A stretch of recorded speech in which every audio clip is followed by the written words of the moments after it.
Hello everyone and welcome back to my channel. If I look a little bit different on today's video, it's because I have upgraded my recording setup so that I can do this.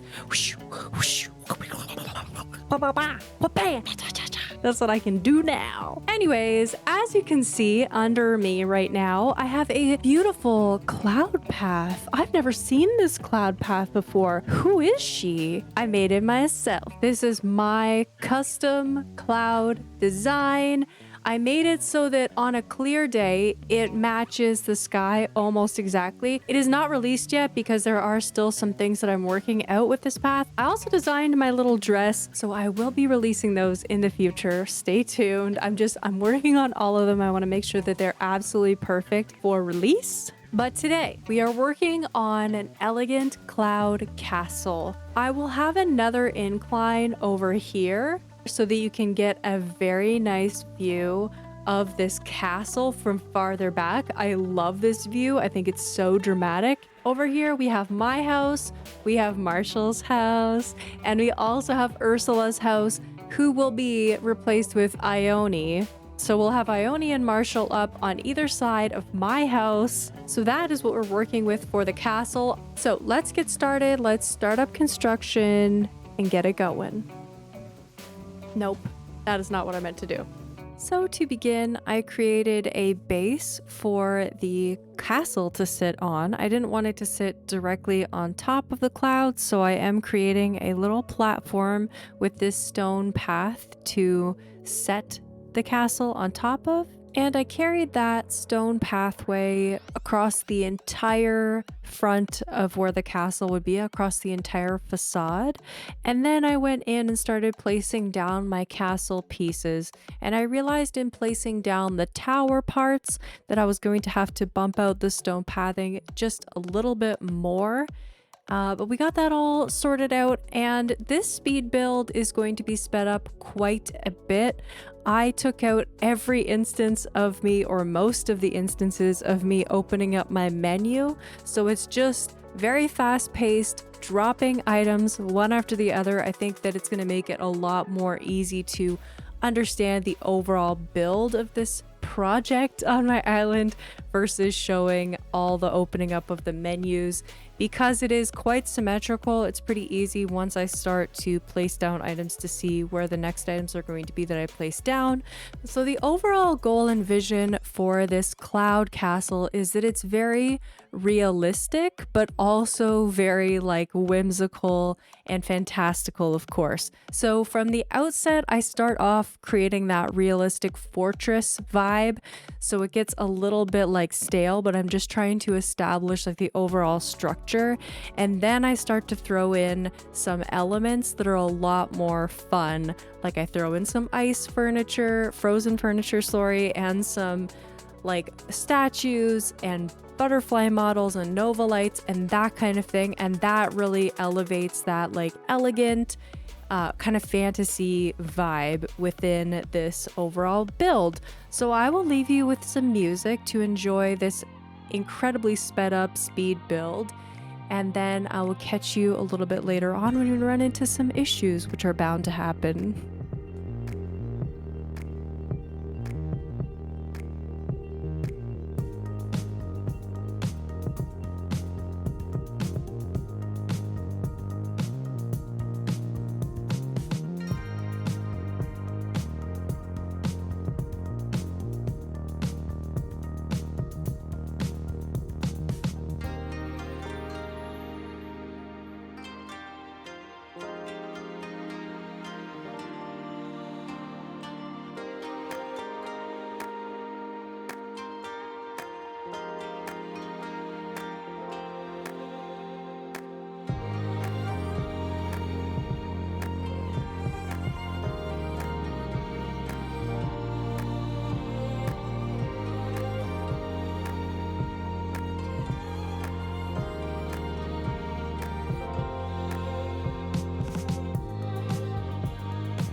This is like a 1.5 space left.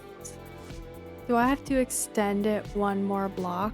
If I have to change this by 1 block to make this work, this is really gonna mess up my symmetry. Okay, what if we just adjust it on this side? Okay. Get out of my way, Snowball. I'm sorry. Bye. Bye. That's sad. Oh well. Maybe I can just adjust the moat slightly so that this is a very narrow little walkway. This hurts me. I don't know why this hurts me, but it does.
At first I thought I wanted just the plain stone pathing underneath the entire upper castle as well, but I decided to go with the arched stone pathway just because I feel like it's a little bit more fancy, a little bit more like what you would have on the interior of a castle, not necessarily on the fortified outside, but definitely on the interior of the castle.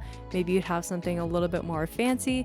And then I started going in with those elevated touches. I used a lot of the round topiary items, and as well as the ice furniture, the frozen furniture. And then we start putting in our butterfly models, our Nova lights, and it's all really coming together, especially with the amount of hedges that I had to craft for this. Hedge standees are my best friend in this build, as well as the trees, but you have to be able to hide the trunk of the tree behind something, so I couldn't use the trees as much as I was originally thinking that I would in this build, just because you can see the trunk of the tree.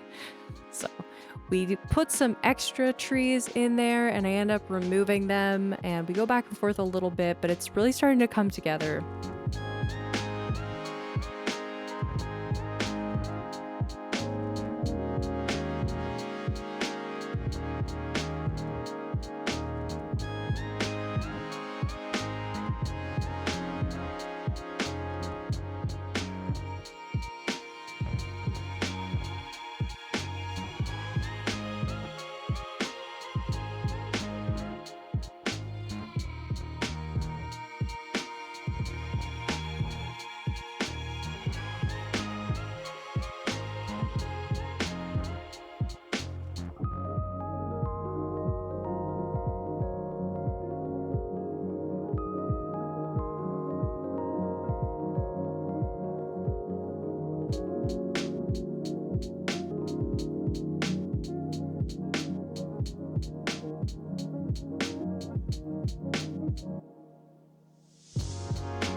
Maybe this sounds funny, but on Alexandria, one of my favorite decorating elements are the fences.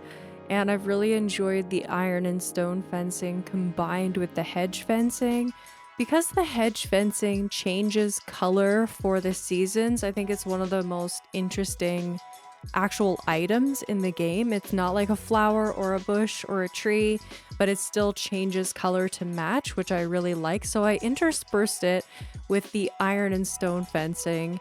And I decided to put little trees in those blank spots that I've added, like beside Ursula's house and beside Marshall's house. So I put some trees in there and layered hedge fencing behind iron and stone fencing, and then added in a couple of crescent moon chairs in a little bit as well.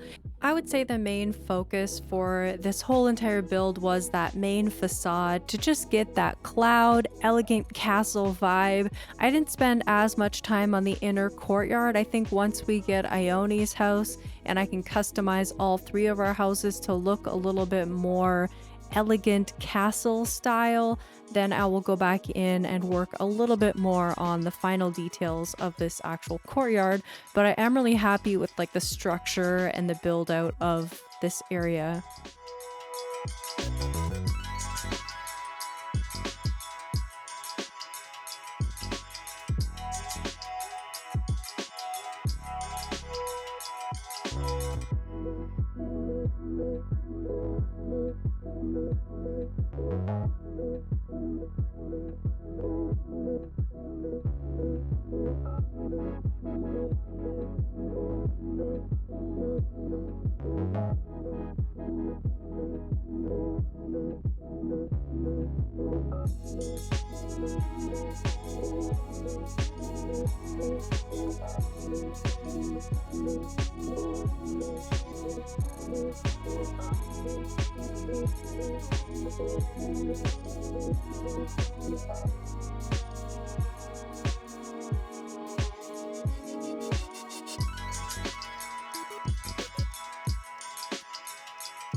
And I also decided to add a little bit of intrigue underneath the park fountain in the center of this area to make it feel more like a fancy courtyard.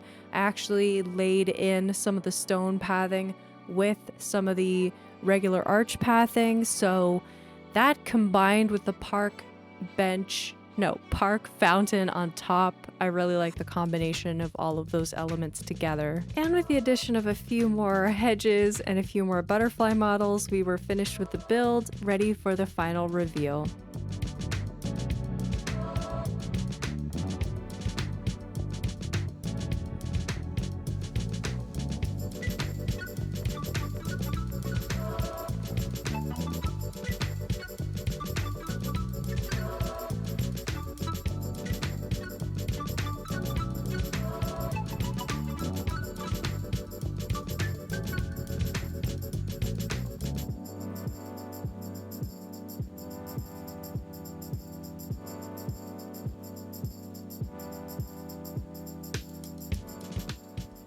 So we have completed the build for now. We need a few more items to complete inside the castle, but I think that you can get the idea clearly now. Once you come down from the little lookout, you can come across, and I think the view right here at the bridge is so perfect. Super elegant, romantic, all the vibes that I wanted. This cloud path is absolutely perfect for this area. And I probably will end up using a lot more of this cloud path in different areas on the 3rd level of my island. I mean, on the 2nd level of my island. This little view, just like right here, when you're not yet in, like, there's something so like chaotic and cluttered about this little area. There's a lot going on here. Ooh, okay. I hadn't seen this angle before, but I really think this is like the chaotic, beautiful vibe that I was going for. Oh my gosh. I love it. You know, when you just make something and you're like, I actually love this. This is beautiful. That doesn't happen like every single time, which makes it extra special when it does happen. Look at this. Look how fun. I'm really happy with how these items look together. I think that they're like romantic, elegant, castle, clouds, all of the things that I love, that I wanted. I can't wait till Ione gets here because we need our little princess / queen. But now we have a castle for her. So maybe she was just waiting for us to get a castle before she decided to show up. But this is just another element of my island that I was really excited to get started on, that I'm so happy to have a start on now. Let me know in the comments below what you think of my castle, if you would ever do anything like this. But even if not, I hope that you enjoyed watching this speed build, and I'll see you all in the next one. Bye, everybody.